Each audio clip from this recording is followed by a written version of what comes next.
नमस्ते दोस्तों, मैं संध्या आप सबों को यूट्यूब चैनल में स्वागत करती हूँ। आज मैं सुमित्रा नंदन पंत की रचनाओं को आप सबों के समस्त प्रस्तुत की हूँ। अगर आप लोग को मेरा वीडियो अच्छा लगे तो लाइक कीजिएगा, सब्सक्राइब कीजिएगा और मेरे चैनल को शेयर कीजिएगा।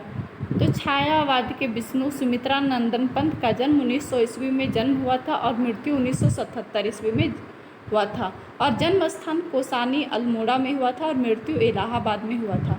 और बाल्यावस्था का नाम गोसाई दत्त है सुमित्रा नंदन पंत का। और प्रथम कविता गिरजे का घंटा 1916 ईस्वी में प्रकाशित हुआ है। सुमित्रा नंदन पंत की छायावादी काव्य कृति में आता है उच्छ्वास 1920 ईस्वी में प्रकाशित हुआ है और ग्रंथि 1920 ईस्वी में प्रकाशित हुआ है।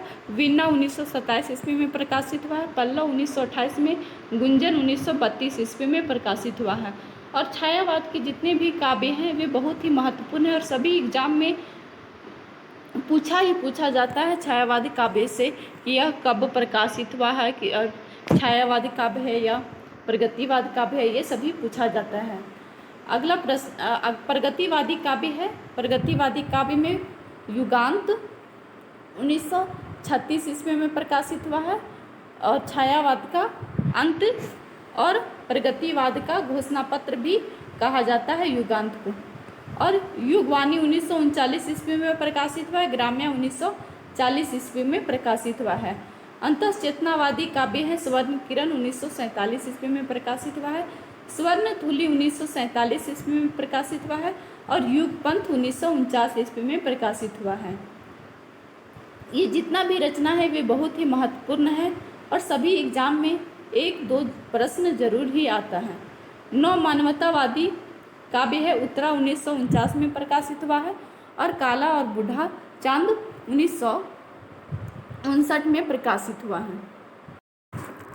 और काला और बूढ़ा चांद पर साहित्य अकादमी पुरस्कार भी 1961 ईस्वी में से पुरस्कारित किया गया था। और अतिमा 1955 ईस्वी में प्रकाशित हुआ है और लोकायतन 1964 ईस्वी में प्रकाशित हुआ है। लोकायतन काव्य कृति पर लेनिन पुरस्कार भी मिला है और चिदम्बरा पर ज्ञानपीठ पुरस्कार सुमित्रा नंदन पंत को 1968 ईस्वी में पुरस्कारित किया गया था सुमित्रा नंदन पंत को। और सुमित्रा नंदन पंत को प्रथम काव्य कृति रचना उच्छ्वास और अंतिम छायावादी काव्य रचना गुंजन है। और सुमित्रा नंदन पंत की छायावादी रचना उच्छ्वास और छायावादी अंतिम रचना है गुंजन। सुमित्रा नंदन पंत ने लोकायतन नामक महाकाव्य महात्मा गांधी जीवन पर लिखा था। और जो लोकायतन जो है लेनिन जो पुरस्कार से पुरस्कारित किया गया था उसमें महात्मा गांधी के जीवन महाकाव्य जीवन पर लिखा गया है।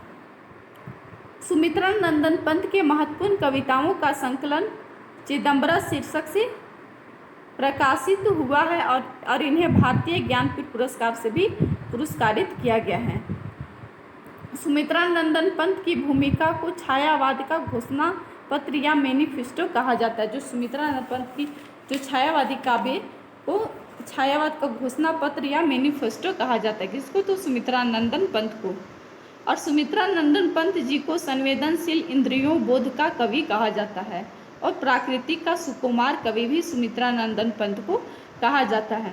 और सुमित्रा नंदन पंत मूल रूप से अरविंद दर्शन से प्रभावित थे। और सुमित्रा नंदन पंत युगांत, युगवाणी और ग्राम्या को प्रकृति पर मानवतावाद का प्रभाव है। जो युगांत है और युगवाणी और ग्राम्या वे प्राकृतिक पर मानवतावादी का प्रभाव है।